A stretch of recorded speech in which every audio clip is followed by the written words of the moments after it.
Sion. Today we want to present a short talk show showcasing how online education helps the lives of individuals facing gender, social, racial, and geographical inequalities. Anthony will take the role as a talk show host, and I'll be acting out two roles, an immigrant mother as well as an adult living in the rural region. Hi, I'm Anthony. Our purpose is to look more in depth into certain disadvantaged groups and explore what types of challenges they face in relation to their society and access to education. Specifically, we want to discuss how online education impacts these individuals. We choose this topic because online adult education allows learners to take full advantage of the education by creating their own schedule and allows nurture creativity and imagination to create new knowledge in a different learning environment. We also both come from sociology backgrounds, and our interest both lies in social justice. By looking into the lives of an immigrant mother and an adult living in a rural region, we wanted to look at what barriers they face in regards to access to education. Moreover, we want to showcase the fluidity and the complexity of adult education and how it means something different according to others' positionality. Our artifact relates to adult education and learning. We emphasize the importance of those in disadvantaged position to pursue adult education in formal, informal, and non-formal settings.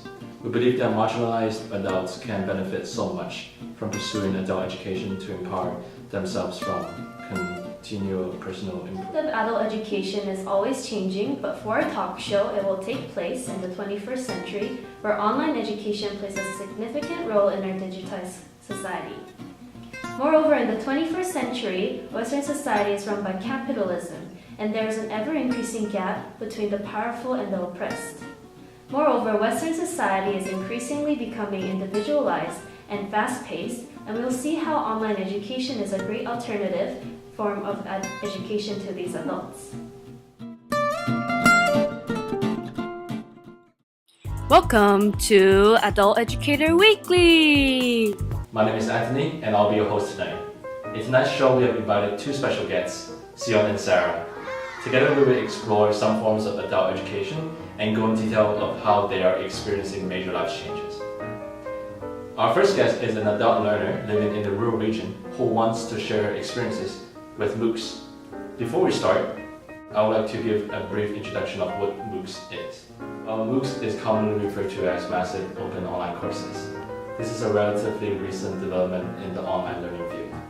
It provides worldwide free online courses and are offered by professors in universities in the world. It is a model for delivering online content to any person who wants to take a course with no limit of attendance.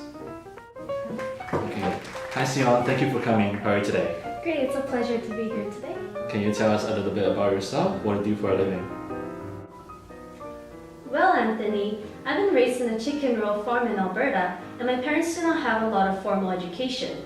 I graduated from high school 4 years ago, and since then I've been helping out my parents with the business, and one day I hope to take over it once they retire. I wanted to learn more about the farming practices and also learn how to manage a business. I heard about MOOCs as I was searching for which online courses to take, and I thought it was a great opportunity for me to gain some knowledge but also learn for free. Oh, I see. So why did you choose to take an online course over the traditional classroom lectures? Well, here in rural Alberta, there are very little educational facilities. If I actually wanted to take a course at a college, I would have to go to the city, which is 3 hours away, by driving that is. I'm also helping my family out with the business, so if I were to take a course in a traditional classroom setting, it wouldn't allow me to be flexible with my schedule. Also, my family are digital immigrants, meaning they are not used to digital technologies. I thought I could introduce MOOCs to them as well, and we can all learn together to improve upon our current farming practices. Moreover, distance education made it possible for me to pursue education as an adult. Wow, that's great that your parents are also participating in the MOOCs learning experience as well. Studies show that one's education, income, occupation, location, and martial status are all factors that influence one's participation in adult education. Those who pursue post-secondary education and live in an urbanized area are more likely to engage in adult education than those who has incomplete elementary or incomplete high school education and live in a suburban area.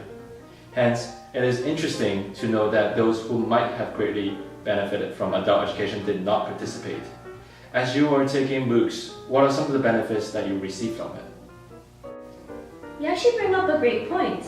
The geographical distance actually plays a large role for my rural community members to access education.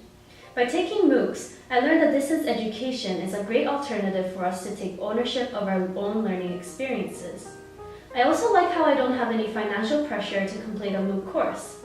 For me, I'm taking MOOCs just to enhance my learning about farming practices.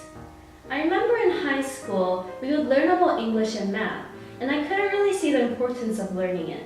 However, with MOOCs, learning is relevant because I can learn something I'm actually curious and it's really applicable about. I think my parents are also interested in taking MOOCs with me because they can see tangible results from learning more about chicken farming operations. I also think through MOOCs, I've learned the importance of lifelong learning. As an adult learner, one needs to be self-motivated. Lifelong learning promotes social improvement, economical betterment, as well as active citizenship. For example, MOOCs have helped my parents with digital literacy. I realized learning is a continual process, and one can engage in learning through various learning experiences that transcends formal learning boundaries. Sounds exciting. As you know, MOOCs is a new method of learning. It challenges the traditional learning philosophies. Oh, how so? I'm not so sure if you're familiar with the term postmodernism.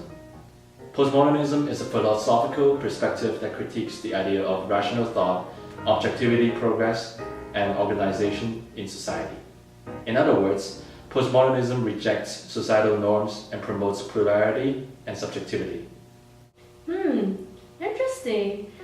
I agree MOOCs reflect postmodernism, and I realized that knowledge is power. I remember when I took courses in high school, the teacher would be able to take the main authoritative role to create new knowledge and transmit it on behalf of the students. There were times when I wanted to challenge the teacher's perspective, but I passively received the knowledge because I thought the social norm was for students to listen and learn from the teacher. However, through taking MOOCs, I learned that education can be an empowering tool. While I was taking MOOCs, I had more freedom to exercise a bottom-up approach. I would have a lot of opportunity to converse with my peers in my digital community, as well as create our own knowledge through fruitful discussions. I think that utilizing digital technologies promotes a more hands-on, interactive approach to education, and by taking MOOCs, I was able to exercise critical thinking and overall define my own learning experiences. So in your opinion, what are some challenges of adult education in the rural settings? That's a great question, Anthony. Adult education in the rural region is seriously underfunded. Education could be a basic human right and should be accessible for all. In reality, many of us who are living in rural areas are marginalized because we do not have a lot of resources to obtain education in comparison to those living in the urban areas. Also, as rural residents, we do not have large populations or strong lobby groups. Perhaps we need a movement in our rural community to reinforce the importance of adult education. We need a platform for our rural community's voices to be heard. I hope that through this interview I was able to educate the broader public about the importance of adult education in the rural community. Thank you for sharing your experience with us, Sion. Thank you, Anthony. Thank you. Goodbye. And now let's welcome Sarah. Hi, Anthony. So I heard you recently moved to Canada. Congrats on that. Can you tell us what you did back in your home country? I am from South Korea and I was a computer programmer there. I have immigrated here to Canada with my husband and my 2 kids. From what I know, some credentials are not recognized when you move from a country to another. In a study, it shows work experience accumulated by immigrants in their country of origin is valued much less than experience or comparable native-born workers. Therefore, most of the immigrants like you will have to acquire certificates or complete degrees that only Canada recognizes your skills. Can you tell us what obstacles did you face when you found out that you're not able to find a job that matches your skill set? Unfortunately, I'm having trouble finding a job because my credentials aren't met here in Canada. In hopes of becoming a computer programmer here in Canada, I'm currently taking an online course offered at a local college to receive certification. I also chose to take an online course because my husband is busy looking for a job as well, and I have to be at home a lot of the times to take care of our children. I need to pursue education to enhance my skills, but at the same time, I needed to take a course where it allows me greater flexibility to learn any place at any time. Moreover, computer programming is highly a male-dominated field. There's a misguided assumption that it is natural for women to do domestic labor or work in the private sphere, and unfortunately, this division of labor has a significant impact on the reality of these individuals. There needs to be institutional and structural change to increasing women in the computer workforce. But also society members need to be educated to challenge their patriarchal and misguided perspectives on women. Since these women face social, economical, and political isolation, empowerment is required to resist powerlessness. Interesting point, Sarah. Your perspective on gender discrimination reminded me of Farah's concept of conscientization. Women are undermined in this male-dominated field, and it is crucial for them to challenge the status quo. First states, oppressed groups can collectively come together and promote critical thought to challenge these existing stereotypes. So what other challenges do you face aside from credentials? Well, we recently moved here and I'm having trouble with language and cultural barriers. I was reading an article right before tonight's show. Their study focused on high-level status occupation barriers in Canadian labor market and individuals with professional or managerial skills prior to coming to Canada. This study shows some major links to various labor market barriers, like limited English language skills, visible minority status, lack of Canadian work experience, discrimination of employers, and reluctance by licensing bodies to recognize foreign educators and professional credentials. Which part of the city do you live right now? Calgary. Have you heard of the non-profit organization called CIWA, the Calgary Immigrant Women's Association? I haven't heard of it before, but it sounds like some organization that can help me settle down. That's correct. It is a great place to meet neighborhood friends and practice English skills. It helps women to get out of isolation, and so they can start to feel like Calgary is home instead of just like a place to live. So this organization helps immigrants to adapt to their new society more smoothly, and they assist you how to find a job, how to drive, and even the next step in immigration. I'm sure they will be happy to help you with the current language difficulties. That sounds like an interesting community gathering. I'd like to join sometime next week then. Well, our time is up. Thank you, Sarah, for coming here tonight and share the importance of online adult education as an immigrant. It is our pleasure to have you here tonight and hear your side of the story. I wish you all the best. Thank you so much. Bye. Tune in next week on Adult Educator Weekly. Through creating this artifact, I learned how one's social, economical, gender, political, and geographical background plays a significant role with their relationship with adult education. Those facing barriers and inequalities in one's life have trouble accessing adult education resources to maximize their use of lifelong learning. For example, they will spend too much time with their kids and lack their own time for personal growth and learning. Moreover, some adults perpetuate their way of learning through following the norms that they are used to. For example, the farmer's parents did not pursue formal education and stayed that way until the farmers started taking MOOCs and introduced the concept to them. I think there needs to be an increasing awareness of adult education and how it positively impacts adults coming from various life experiences.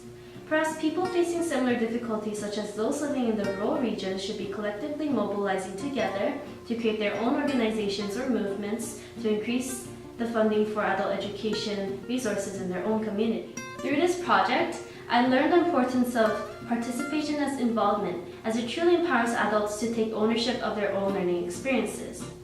I can now better understand Fear's pedagogy of the oppressed, as education can create great social changes not only in one's life, but also challenge broader social structures and ways of thinking as well.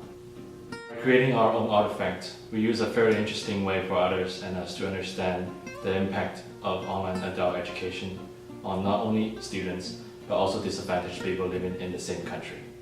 This growing popularity changes how the entire education system operates, creates knowledge in different forms, and provides options for learners away from traditional formal education. By targeting the two disadvantaged samples, we created life stories of Sion and Sarah by using real-life examples in this talk show and explain that those with limited resources can still benefit from learning online and acquire high-level skills. Throughout this project, I learned that learners can greatly benefit from MOOCs and online learning when they are motivated and are influenced by push and pull factors in life. I believe more work should be focused on broadening knowledge from different fields and provide a more stable learning environment to people with economic and cultural difficulties. Before we close the presentation, we wanted to give a short overview of our group dynamics. We met a couple of times to brainstorm ideas and allocate the tasks. We were highly dedicated and accountable to complete our assigned task, and we continue to build upon communication through Facebook messaging and Google Docs. The greatest challenge we faced was time management. We were involved in writing the script, filming the talk show, as well as editing it through iMovie. We challenged ourselves by taking these diverse roles, however we ended up having not a lot of time to film. If we were to create a video in the future for work or for school, we learned to invest more time into time-consuming parts such as filming.